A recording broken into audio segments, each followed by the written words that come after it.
Idealvoyance.fr, coaching de vie spirituelle par téléphone, chat et email présente.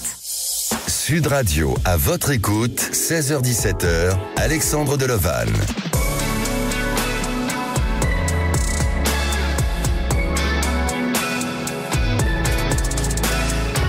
Bonjour à tous, alors je suis heureux de vous accompagner jusqu'à 17h et de finir cette semaine avec vous. Merci à vous, chers auditeurs, pour vos confidences au quotidien. Et en cette période de Noël, la tentation à la consommation est d'actualité, et encore plus pour ceux qui souffrent de compulsivité. Alors on parle de compulsion ou de TOC, c'est-à-dire de troubles obsessionnels compulsifs lorsqu'une tendance intérieure impérative nous pousse à accomplir une action ou à penser à une certaine idée, alors que consciemment, nous refusons à ce genre de choses. Alors, avez-vous des comportements compulsifs ou l'un de vos proches en souffre? Vous souhaitez en parler? Un seul numéro, 0826 300 300. Nous sommes en direct live sur YouTube. Je vous donne aussi rendez-vous sur le groupe de parole et de partage à votre écoute sur Facebook. Postez vos avis et vos commentaires dessus. Et aujourd'hui, à la réalisation de l'émission, c'est Maxence au standard, Aude et Zach. Sud Radio, à votre écoute, Alexandre Delevanne. Et avant de donner la parole à Sylvie, je reprends un message du groupe à votre écoute, celui de Maryse, qui nous dit: il existe plusieurs niveaux, plusieurs sortes de compulsivité. Les achats compulsifs, la compulsivité alimentaire pour combler un manque, une pulsion, et les TOC à soigner, car souvent c'est insupportable pour la personne et son entourage, alors pas évident à contrôler. Alors il faut savoir qu'environ la moitié des personnes atteintes d'un TOC souffrent d'une maladie psychiatrique, principalement celle du trouble de l'humeur, du trouble de l'anxiété et ainsi que les troubles de conduite alimentaire. Par ailleurs, l'abus ou la dépendance à l'alcool est plus fréquemment observé chez ces personnes-là. Maintenant, c'est à vous de laisser vos messages ou un commentaire sur le groupe à votre écoute. Et à présent, j'accueille notre première auditrice, Johanna. Bonjour Johanna. Bonjour Alexandre, merci beaucoup de me recevoir. Bienvenue sur Sud Radio. Merci. Alors, Johanna, je vais vous poser cette question du jour. Est-ce que vous avez des comportements compulsifs, ou est-ce que dans votre entourage, il y a des personnes qui peuvent avoir ce genre de manifestation ou d'attitude? Alors, j'en ai eu. Et actuellement, je dirais que j'ai une petite tendance à aimer un peu trop le sucre. Ah. Bon, c'est vrai que souvent, beaucoup de personnes, on a tendance à se venger un peu sur le sucre. Ça compense un vide, le sucre. Mais est-ce que vous le faites de manière répétitive, ou est-ce que c'est juste occasionnel? Alors je nuancerais, on va dire que c'est de l'occasionnel répétitif. Un petit peu trop, voilà. C'est pas, je suis pas dans une boulimie de sucre, mais de temps en temps, voilà. Et c'est à quelle heure à peu près que c'est à quel moment? Le soir. C'est le soir, effectivement. Vous savez que notre cerveau, lui, il fabrique de la sérotonine, et la sérotonine est un antidépresseur naturel. Et plus on va équilibrer notre sérotonine, ça modère notre appétit et ça évite justement de ces envies de sucre. Alors, comme vous le dites, souvent quand on a des petites fringales comme ça, c'est souvent entre 17h et 22h. Voire même la nuit.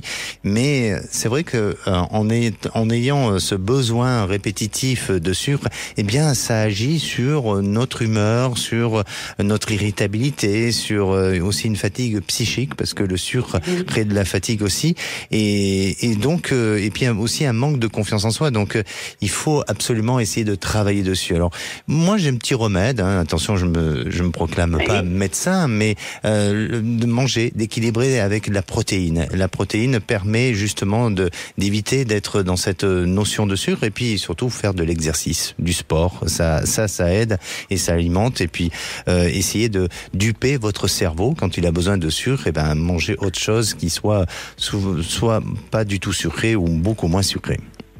Très bien, merci. Et voilà, ça c'était le petit conseil, mais après chacun doit adapter, et puis après il faut voir un nutritionniste qui est compétent dans ce genre de choses. Alors Johanna, racontez-nous un petit peu votre histoire. Alors moi, je vous ai appelé pour savoir un petit peu ce qui pourrait se passer au niveau familial, parce que j'ai connu pas mal de déboires depuis 3-4 ans. Avec le père de mes enfants, et puis je suis à nouveau en couple aujourd'hui. C'est pas forcément une chose des plus simples. Et je voulais savoir si ça allait s'apaiser, si j'allais pouvoir retrouver un pan de liberté sans être accablé de soucis judiciaires et autres. D'où ce besoin de sucre pour essayer de vous calmer. Oui, certainement. Vous êtes en stress. Alors, quand vous parlez de déboires, de difficultés familiales, est-ce que vous pouvez nous donner un peu plus de détails et que puis-je pour vous ? Alors, ce que vous pouvez faire pour moi, c'est éventuellement me dire si mes ennuis se terminent, si je suis dans la phase où je vais pouvoir être à nouveau libre et sereine avec mes enfants, ou si... Mais que souhaitez-vous par rapport à vos enfants ? C'est au niveau de la garde, c'est ça ? Ah oui, c'est au niveau de la garde, mais je veux dire, c'est très conflictuel, c'est diffamatoire, c'est vraiment chercher les ennuis et ne pas penser à l'intérêt de l'enfant dans ces cas-là. Et ça, c'est vraiment dommage. Est-ce que votre ex-compagnon, vous étiez mariés tous les deux ?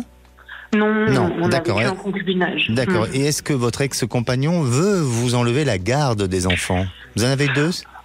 Oh oui. Bon, il voudrait avoir une garde alternée, mais en fait, ça ne correspond pas à leurs souhaits, ni aux miens, ni à leur équilibre.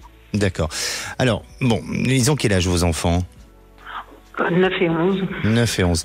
Moi, de ce que je ressens, pour vous, Johanna, il va falloir résister. Il faut persévérer, il faut résister parce que il y a encore une période difficile. Je suis pas là pour vous catastropher et pour être pessimiste face à la situation, mais c'est justement en ayant cette conviction, cette persévérance, cette résistance et en étant dans cette résilience que vous allez arriver à pouvoir dépasser les obstacles. Et puis ensuite, même si il y a un sentiment ou en tous les cas des événements qui vous paraissent des événements odieux, méchants ou calomnieux pour votre part envers vous, eh bien, je sens que tous ces aspects-là ou tous ces éléments-là vont être positifs pour justement à un moment donné vous défendre auprès de la justice ou notamment sur des droits de garde. Donc oui, ça va être encore compliqué. Oui, il va falloir... Vous voyez encore des problèmes judiciaires. Je sens encore des problèmes un peu dans ce sens-là, mais je sens que en fait la stratégie peut-être de votre ex-compagnon, c'est de vous amener à l'épuisement. C'est peut-être aussi de faire clan entre les enfants et vous.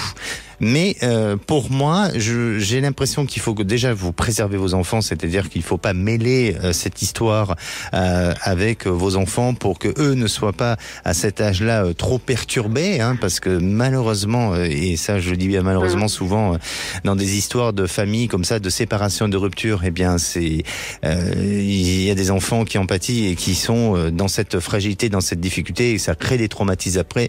Donc il faut vraiment les protéger de cette manière-là. Et pour moi, vous verrez que sous une période à peu près d'1 an, ça semble se calmer. Ça semble se calmer parce qu'il n'arrive pas à ses fins, il n'arrive pas à aboutir à ce qu'il veut réellement. Donc je dirais vraiment que plus vous aurez des témoignages ou des arguments ou des éléments qui sont en votre faveur, eh bien plus ça va donner un aspect plutôt favorable pour la suite des choses. En tous les cas, c'est ce qui semble apparaître pour vous. D'accord, donc dans 1 an, c'est terminé. Dans 1 an, c'est beaucoup mieux.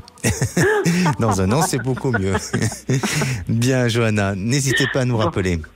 Ok, merci beaucoup. Merci à vous et merci pour votre sourire aussi. Passez de bonnes fêtes. Allez, si vous aussi vous avez des questions sur votre devenir, on vous attend au standard 0826 300 300. Et c'est le moment du grand sapin de Noël sur Sud Radio, c'est maintenant. Alors, c'est le moment pour vous de gagner votre cadeau de Noël en direct sur Sud Radio. Vous gagnerez peut-être votre séance photo professionnelle en famille avec la shootingbox.com ou un bon cadeau d'une valeur de 75 € chez cadeau.com ou encore de nombreux autres cadeaux qui vous attendent au pied du grand sapin de Noël de Sud Radio. Alors pour gagner, c'est simple. Appelez-nous au 0826 300 300. Si vous êtes le 4e appel, c'est gagné pour vous. 0826 300 300. Bonne chance à vous. Et nous, on se retrouve dans quelques minutes avec Audrey qui vit une histoire particulière et va-t-elle retrouver une stabilité? On se retrouve juste après le temps d'une pause. Sud Radio, à votre écoute, 16h-17h, Alexandre Delevanne. Et de retour sur Sud Radio, merci d'être à l'écoute de cette émission, au programme de l'émission La Compulsivité. Alors si vous pouvez, ou si vous souhaitez nous témoigner ou apporter des éléments supplémentaires sur le sujet du jour, vous pouvez le faire en commentant sur le groupe À votre écoute. Et pour passer à l'antenne, un seul numéro 0826 300 300. Allez, passons à la minute du saviez-vous. Le saviez-vous, la différence entre les troubles obsessionnels aux troubles compulsifs sont que les obsessions sont des pensées ou des images pénibles, persistantes. Par exemple, la crainte d'être sale ou d'être contaminé. Les compulsions sont des comportements qu'on se sent obligé d'accomplir afin de se débarrasser de l'anxiété causée par une obsession. Et selon des études, 65% des cas atteints par ce problème le déclarent avant leurs 25 ans.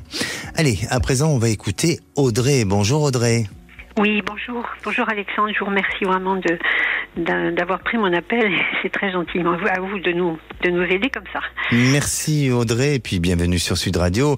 Alors Audrey, vous avez 67 ans, vous êtes retraitée, vous habitez Toulouse et vous avez une histoire quand même assez particulière à nous raconter. On vous écoute. Oui, alors donc j'ai rencontré quelqu'un il y a, alors j'avais dit 3 ans, mais je pense que c'est plutôt 4 ans. Ou voilà, donc je dois préciser que j'ai eu une grosse période à août, puisque j'ai eu une grosse maladie de Lyme et j'ai été très électrosensible. J'ai dû vivre pendant 7 ans dans la forêt, réfugiée. Enfin voilà, j'ai été très très malade. Bon, maintenant ça va mieux, je suis dans une maison. Oui. Mais du coup, ça a fait que, si vous voulez, ma vie personnelle, enfin je veux dire, on rencontre peu de monde, c'est beaucoup de solitude. Mmh. Et j'ai pas beaucoup de... Enfin voilà, maintenant je commence à aller faire un peu de la danse, des choses comme ça, donc je commence un petit peu à revivre. Mais vous êtes toujours sensible à tout ce qui est électromagnétique ou pas? Oui, voilà, les portables, voilà, mais je vis toujours dans une maison où ça ne capte pas. Oui. Et c'est vrai que j'ai du mal à imaginer vivre ailleurs, mais bon, c'est un peu... Alors ça aussi, c'est un deuxième problème, mais bon, on va déjà parler du premier problème. Oui, allez-y. Voilà, donc ce monsieur est venu, donc on avait une réunion de l'association, puisqu'on a une association, et ce monsieur est venu en réunion, puis bon, on a bien accroché, et très vite, il m'a dit, voilà, ses sentiments. Mmh. Et bon voilà, sauf que il était en problème avec sa femme, puisque sa femme atteinte d'Alzheimer, mais avec qui il n'avait jamais eu vraiment de bonnes relations. Il souhaitait divorcer, mais le médecin lui avait dit qu'il n'avait pas le droit, puisqu'il lui devait assistance dans la mesure où elle était malade. D'accord. Donc c'était un peu compliqué de se voir déjà, puisqu'elle lui faisait des scènes, enfin voilà. Donc on s'est pas vu beaucoup, et puis quelques mois après, donc il m'apprend qu'il a un cancer au rein. Et il me dit, je ne veux pas me faire opérer, je vais aller dans un centre bouddhiste et je vais, par la prière, il n'a pas employé le mot prière, mais il dit, je vais me soigner tout seul. Bon, moi j'y croyais guère, parce que je me disais, bon, il faut au moins se faire opérer, quoi. Mmh. Et par contre, il m'a donné aucune nouvelle. Alors je sais pas, ça a dû durer 4 mois, 6 mois, je me rappelle pas exactement. Et au bout de 6 mois, il me rappelle en disant, je suis guérie. Alors je trouvais ça assez miraculeux. Mmh. Voilà. Mais je crois profondément en cette pratique. Mais bon, c'est vrai qu'il est assez fort, je pense. Bon, je sais pas, à peu près un ou 2 mois après, il me dit, au téléphone, il me dit, bon, j'ai des métastases partout et j'ai une tumeur au cerveau.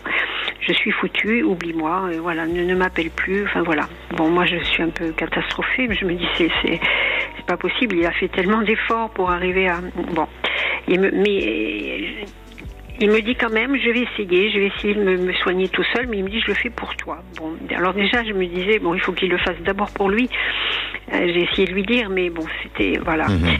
Et donc, à nouveau, plus de nouvelles pendant au moins 6 mois.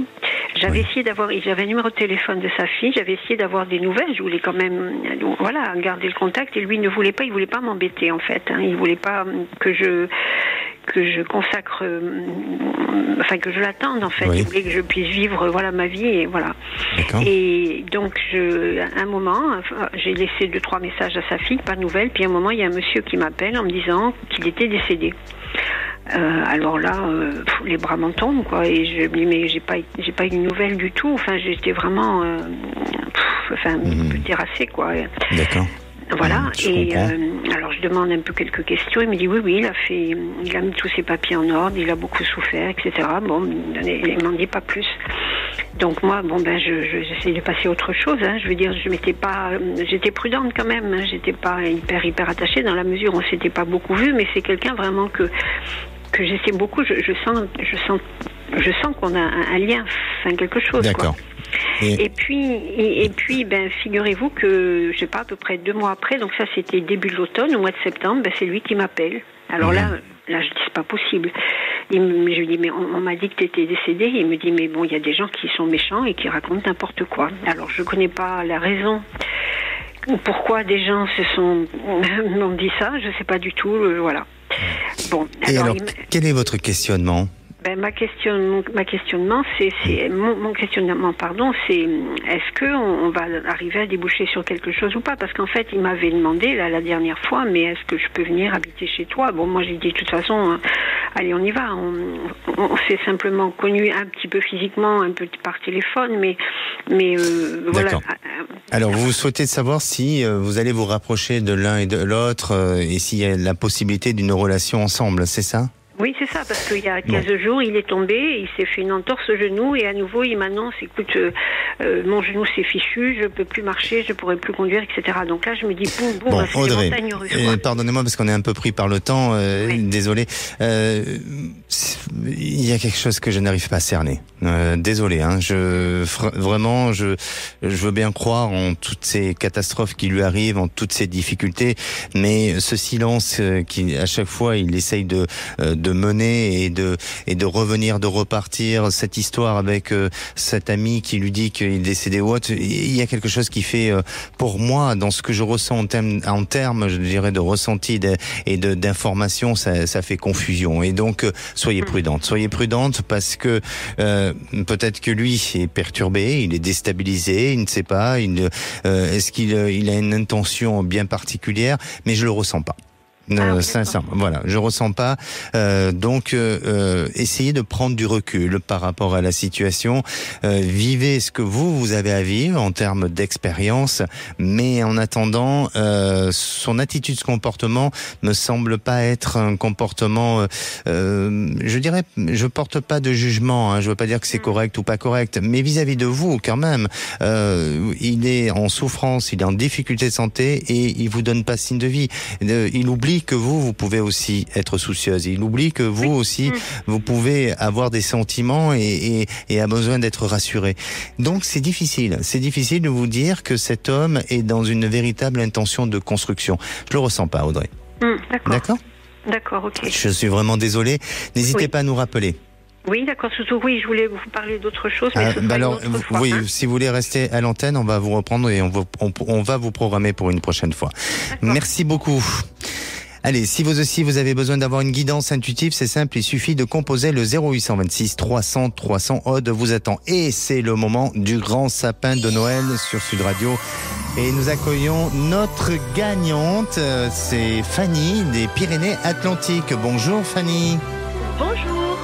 Alors bienvenue sur Sud Radio et c'est fantastique, vous avez été sélectionnée, vous savez que vous avez été la 4e personne à appeler et derrière ce chiffre 4, d'après vous, qu'est-ce qui peut se cacher Fanny ? Je sais pas, le nombre de membres de ma famille peut-être. Ah, pas mal.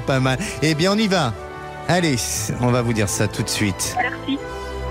Bon, eh bien, vous avez gagné un coffret d'une valeur de 300 €, comprenant une enceinte sublime qui est connectée, la Bubble Lamp Design avec chargeur à induction. Votre enceinte radio étanche pour écouter Sud Radio sous la douche ou dans d'autres lieux ou d'autres endroits, et d'autres surprises design qui sont connectées et de la marque française Lexon. Alors, vous pouvez aller voir ces superbes objets sur le site Lexon Design design.com. Voilà encore un cadeau exceptionnel à mettre au pied de votre sapin. Félicitations vraiment, Fanny. Je vais être un peu curieux, vous allez garder ce cadeau pour vous ou vous allez l'offrir ? Je pense que je vais l'offrir à mon mari. Là, c'est super. Vous imaginez, c'est un très beau cadeau d'une valeur de 300 €. Passez de bonnes fêtes, Fanny. Merci beaucoup. Merci encore. À bientôt. Merci à vous. Allez, le grand sapin de Noël continue sur Sud Radio jusqu'au 25 décembre. Restez connectés toute la journée et doublez vos chances en vous connectant sur nos réseaux sociaux et sur sudradio.fr. Allez, on revient dans un instant avec notre prochain auditeur, Marcel, qui est face à une reconnaissance de paternité. On en parle dans quelques minutes. Sud Radio, à votre écoute, 16h-17h, Alexandre Delevanne. Et de retour sur Sud Radio, il est 16h30 passé et vous pouvez aussi nous suivre en direct live sur YouTube. Alors n'hésitez pas à poster vos commentaires sur le groupe de Facebook à votre écoute. Et si à présent vous voulez témoigner ou réagir dans l'émission de lundi, le sujet sera sur votre âme vous parle-t-elle. Alors appelez-nous au 0826 300 300. Aude Standard prend tous vos appels. Et avant d'accueillir mon prochain auditeur Marcel, je vais vous donner des conseils contre la compulsivité. Alors vous savez qu'il y a plusieurs formes de compulsivité, comme on l'a dit, la compulsivité sur les achats. Souvent, ce genre de compulsivité est lié à un problème d'estime de soi, de gestion des émotions et d'une forte anxiété. Mais il est important de vous forcer à vous résister en consommant votre capital de motivation par une activité. Alors une activité physique, passer aussi du temps avec vos proches, de cuisiner, de pratiquer de nouveaux loisirs. Conditionnez votre cerveau à ne pas dépasser un seuil. Fixez-vous un budget quand il s'agit que ça soit compulsif vis-à-vis des achats. Cherchez à discerner l'essentiel du superflu. Ne vous laissez pas tenter par l'abondance publicitaire qui vous entoure. Donnez du temps et de votre temps pour aider ceux qui sont dans le besoin afin de détourner positivement l'attention de votre cerveau et apprécier ce que vous possédez en donnant de la valeur à ce que vous avez déjà. Parce que quand il s'agit de ce genre de choses et que nous sommes dans une phase de compulsivité, eh bien, le cerveau, lui, envoie une transmission d'informations qui est différente de ce que nous avons pu avoir auparavant. Et c'est ce qui nous amène à avoir des pensées obsessionnelles. Et si à présent, on écoutait Marcel. Bonjour Marcel. Oui, bonjour Alexandre et bonjour à toute l'équipe. Bienvenue sur Sud Radio. Merci. Marcel, vous avez 55 ans, vous appelez d'Evry, dans l'Essonne, et oui. Actuellement vous êtes sans emploi. Je vais vous poser cette question du jour. Est-ce que vous-même, vous avez des comportements un peu compulsifs ? Alors oui, sur la propreté un peu. D'accord. Bon, je me suis un peu calmé quand même. D'accord. Vous êtes calmé depuis peu ? Oui, j'ai laissé un peu de côté, oui. D'accord. Qu'est-ce qui vous a amené ? Est-ce que vous avez eu un choc ou un événement qui vous a amené à agir de cette manière-là ? Oui, c'est certainement mon travail, comme j'étais en rupture conventionnelle. Voilà, donc j'ai laissé un peu de côté mon ménage, etc. Oui. D'accord. Et j'imagine que cette rupture de travail vous a créé une anxiété ? Et oui, peut-être parce que souvent, quand on est dans cette notion de vouloir nettoyer, il y a un trouble de l'anxiété qui est fort, mais il y a aussi ce besoin de contrôle aussi sur les choses. Et là, vous n'étiez plus dans ce contrôle-là puisqu'il n'y avait plus de travail. Et alors, étrangement, moi je l'ai constaté après le Covid ou durant la période du Covid, il y a eu beaucoup de gens qui ont fait ressortir ce genre de troubles. Bon, ça c'est un constat personnel. Alors, racontez-nous un petit peu, Marcel. Alors, je sais que je vais faire assez vite et puis résumer. Bien sûr. Alors aujourd'hui, donc je suis papa de 4 grands garçons et je suis grand-père de 2 petits enfants. Bravo. Merci. Et j'ai rencontré une femme il y a à peu près 1 an et demi. Une jeune femme beaucoup plus jeune que moi, mais qui avait déjà 3 enfants. Oui. Et on s'est fréquentés et puis elle a décidé il y a 9 mois de couper notre rupture. D'accord. De mettre fin à notre rupture et je viens d'apprendre que je suis papa depuis mercredi. Et donc l'enfant est né et c'était un enfant, je sais pas. Et donc j'ai eu des contacts avec elle. Elle me dit elle veut bien que je le reconnaisse si j'ai envie de le reconnaître, d'être dans sa vie en tant que père, mais ça s'arrêterait là. Et moi, je ne sais pas, je suis perdu parce qu'en plus je ne sais pas si je dois le dire à mes enfants, si je dois le reconnaître et si quel avenir pour cet enfant. Et moi je sais que cette personne, je suis encore amoureux d'elle.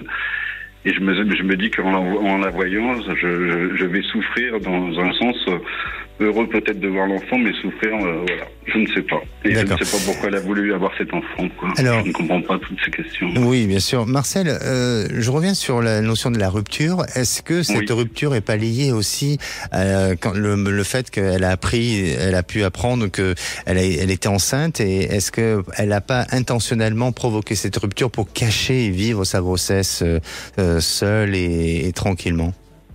Il est vrai que moi j'ai fait à peu près le calcul. Hein. Je pense qu'elle est tombée enceinte 15 jours avant notre rupture, donc je ne pense pas qu'elle a pu le savoir. Je sais pas, mais je crois pas, non. Vous pensez pas? Bon, en tous les cas, je suis pas en train de donner une certitude, hein, mais il est vrai que voilà, les choses pourraient correspondre, hein, tout au moins.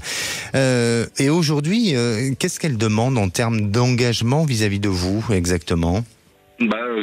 Elle sait que de se revoir, ça va me faire souffrir, donc elle me dit je t'en voudrais pas, tu m'as fait le plus beau cadeau que je voulais. Maintenant, si tu veux le reconnaître et être père, il n'y a pas de souci. Voilà, mais viens pour lui, mais viens pas pour moi. Je crois qu'elle a tout dit. Et je pense que, je sais pas, mais je pense que vous assumerez très très bien votre rôle de papa, même si il a été conçu autrement et différemment, et peut-être que cet enfant a déjà l'information, parce que je crois que quand on arrive dans ce monde, on a déjà une information qui nous est transmise et on connaît un peu notre mission, et je crois que cet enfant, il y a un lien qui peut se créer entre vous et lui. Alors attention, je suis pas en train d'influencer votre choix, parce que c'est à vous de décider. Aujourd'hui, quelle est votre intention vis-à-vis de cet enfant, de le reconnaître ou pas? Je ne sais pas, parce que moi j'ai des valeurs et des principes. Moi, mes enfants, je les ai élevés, et puis je suis issu de 2 divorces, vous voyez, donc Alors, bon, en tous les cas, moi, de ce que je ressens, et peut-être que ça rejoint par rapport à vos valeurs et à vos principes, mais en tous les cas, cet enfant a déjà l'information. Et je crois que peu importe, mais en fonction de la décision que vous prendrez, parce qu'il n'y a que vous qui peut décider, et c'est un sujet qui est tellement, compliqué à prendre une décision et sérieux, donc je ne veux pas du tout influencer votre pensée, mais tout au moins, je crois que la décision qui sera prise, que ça soit oui ou non, l'enfant, lui, il va l'intégrer. Et vous serez amené peut-être un jour à le rencontrer parce qu'il voudra connaître son père. Donc, il y a quelque chose qui peut-être a besoin de temps, parce que vous avez appris la nouvelle quand? C'est tout récent, là, non? Oui, j'ai appris ça dimanche de vive voix, et mercredi, il a accouché l'enfant. Oui. D'accord, donc il y a un besoin de digérer l'information, de réfléchir, de se poser, et peut-être qu'il est un peu tôt, peut-être un peu trop prématuré pour votre ex-compagne. Pour elle, c'est déjà réfléchi depuis des mois, parce que ça fait des mois qu'elle a vécu avec cet enfant, et elle a pris cette décision. Mais en attendant, je sens pas que votre histoire puisse reprendre ensemble. Donc, si vous deviez faire un choix en fonction d'une éventuelle reprise de relation, là, par contre, vous risquez de vous tromper, et ne faites pas ça, parce que l'enfant n'est pas responsable de tout ça. Mais vous verrez que cet enfant sera amené un jour, si vous le faites pas tout de suite, elle sera amenée à vouloir vous rencontrer, et peut-être à demander une reconnaissance, ou à ce que vous soyez là pour le protéger. Mais pour moi, la relation entre vous deux, je ne la sens pas pour autant continuer et évoluer. D'accord. D'accord ? D'accord. Merci beaucoup. Prenez ce temps nécessaire pour réfléchir. La décision est très importante. Tout à fait, c'est vrai. Voilà. Très bien. Merci beaucoup. Et prenez soin de vos proches. Merci. Merci, bonne fête à vous. Sud Radio, à votre écoute, Alexandre Delevanne. Et la parole est à Sylvie. Bonjour Sylvie. Bonjour Alexandre. Bienvenue sur Sud Radio. Merci. Alors Sylvie, vous avez 59 ans, vous appelez d'Arcachon et vous travaillez dans les ressources humaines. C'est bien ça? Oui, tout à fait.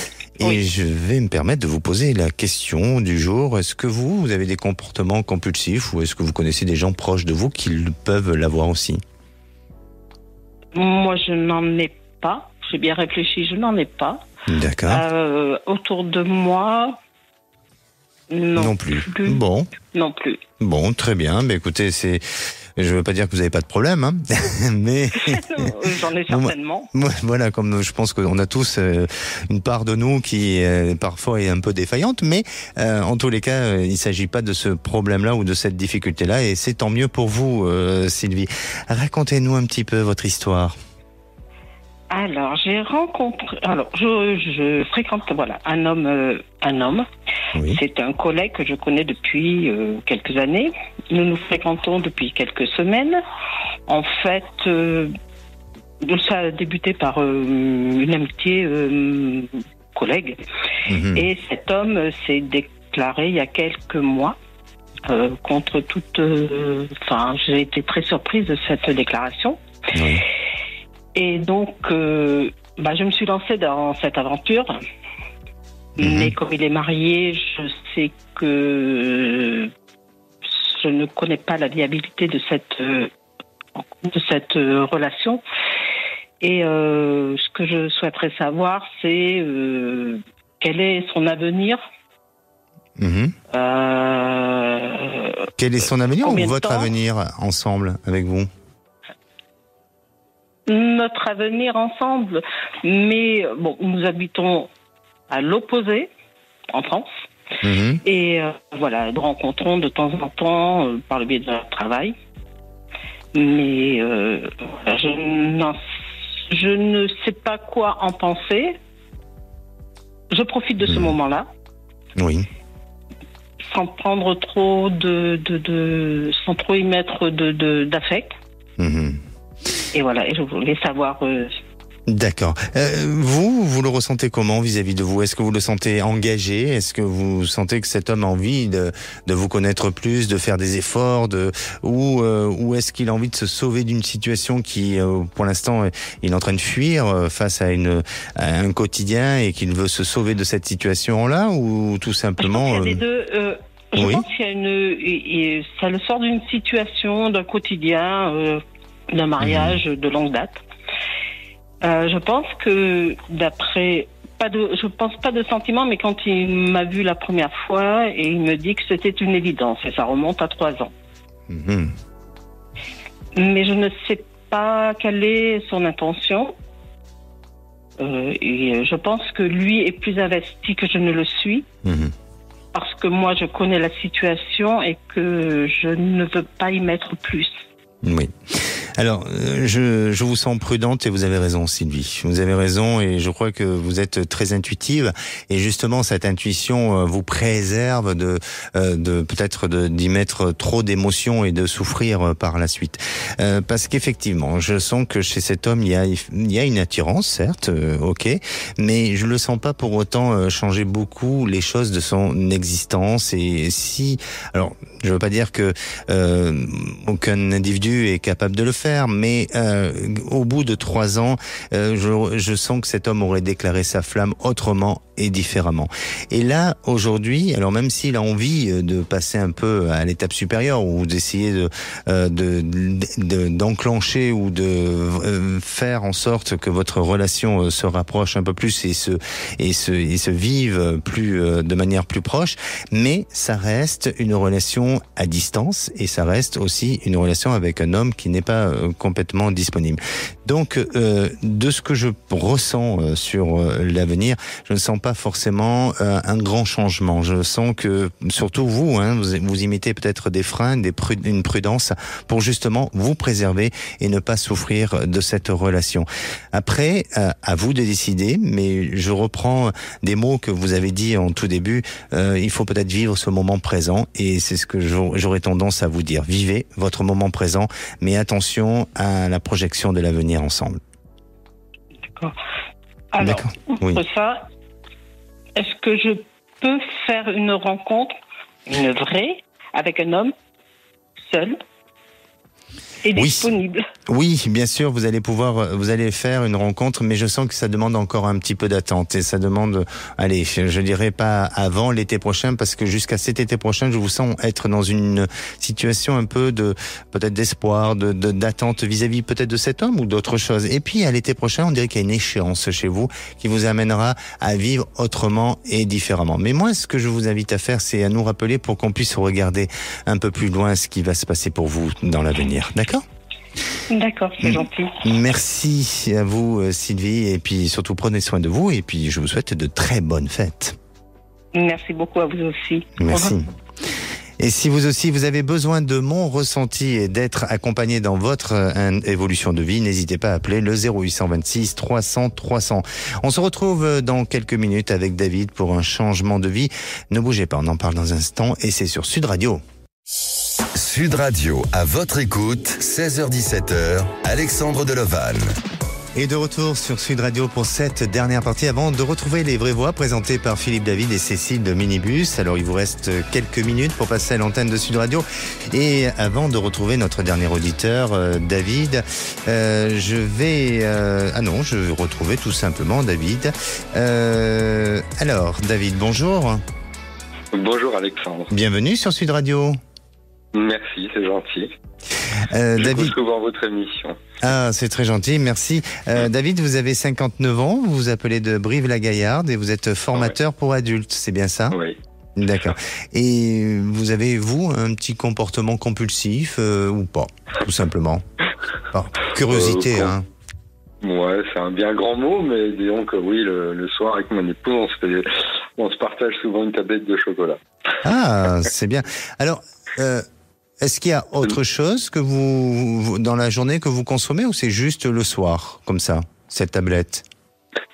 Non, c'est juste le soir. Bah, c'est peut-être tout simplement un petit rituel avec votre épouse, c'est un petit rituel. C'est pas forcément compulsif. Non, je pense pas avoir de comportement compulsif. Oui, moi je verrais ça plus comme un petit rituel avec votre épouse, vous êtes tranquille, vous profitez de cette fin de journée et vous vous faites plaisir. Bon, écoutez, voilà, tant que c'est fait avec modération, c'est pas mal. Alors, racontez-nous quelle est votre interrogation disons que mon épouse fait un métier qui était passionnant au départ, hein, elle fait famille d'accueil. Donc on reçoit des enfants de la protection de l'enfance. Alors au début on avait la foi, c'était passionnant, puis avec les années, et puis surtout, c'est surtout l'environnement qui est compliqué. Les enfants par eux-mêmes ça va à peu près, mais bon, grosse lassitude, grosse déception en ce moment de la part de mon épouse et puis même de moi, parce que même si je travaille, je participais pas mal à cette activité. Et puis, je sais pas, je réfléchissais à un moyen de trouver autre chose et j'ai pensé à quelque chose. On a une jolie maison type corrézienne en pierre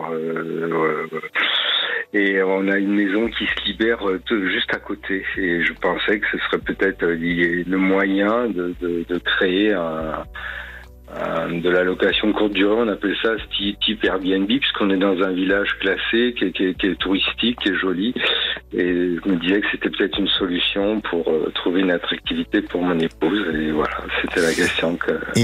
Est-ce que ça vaut le coup de se lancer dans une aventure comme ça, parce que c'est quand même très risqué.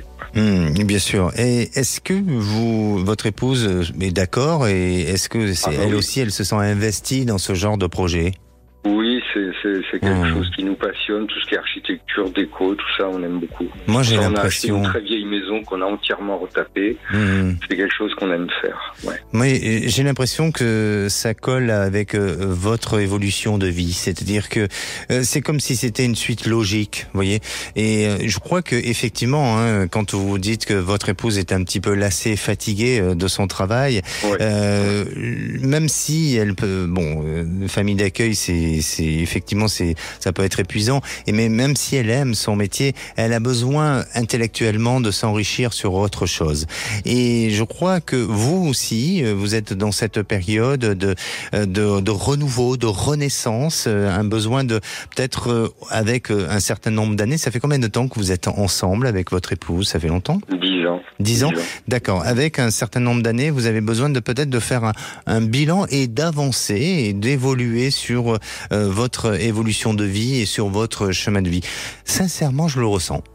Je le ressens, ce projet. Je ressens qu'il peut être profitable, qu'il peut apporter un épanouissement. Alors bien sûr, avec quelques petites inquiétudes sur sa gestion, de l'aménagement, de l'architecture, de plein de choses sur le plan technique où vous pouvez être par moments un peu inquiet. Mais ça fait partie des projets, ça fait partie de l'évolution de la vie et surtout que ça va amener votre esprit à autre chose. Donc pour moi, je le sens très très bien, je sens que vous êtes dans cette capacité de changement et puis ce projet va fonctionner. Il va fonctionner parce qu'il y a ce côté Airbnb. Alors il y a peut-être, est-ce qu'il y a la possibilité d'accueil de 5 chambres ou 5... oui. Oui. D'accord. Oui, parce qu'en fait, c'est une maison qui est un ensemble où il y a un corps central, si vous voulez, qu'on habite, quoi. Et il y a 2 petites maisons ventouses sur les côtés. Et tout ça fait partie d'un ensemble en pierre très joli, quoi, très attirant. Et il y a de quoi mettre au moins, sur l'ensemble, il y aurait de quoi mettre au moins 10 couchages. Ouais. D'accord. Est-ce qu'il y a eu auparavant un pigeonnier dans cet endroit-là ou quelque chose qui pourrait y ressembler dans ce lieu?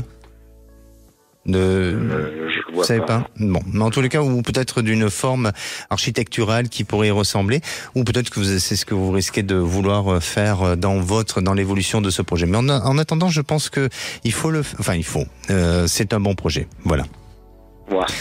Écoutez, vous pouvez pas faire plus plaisir. Bon, écoutez, on a besoin d'avoir un projet en commun en plus.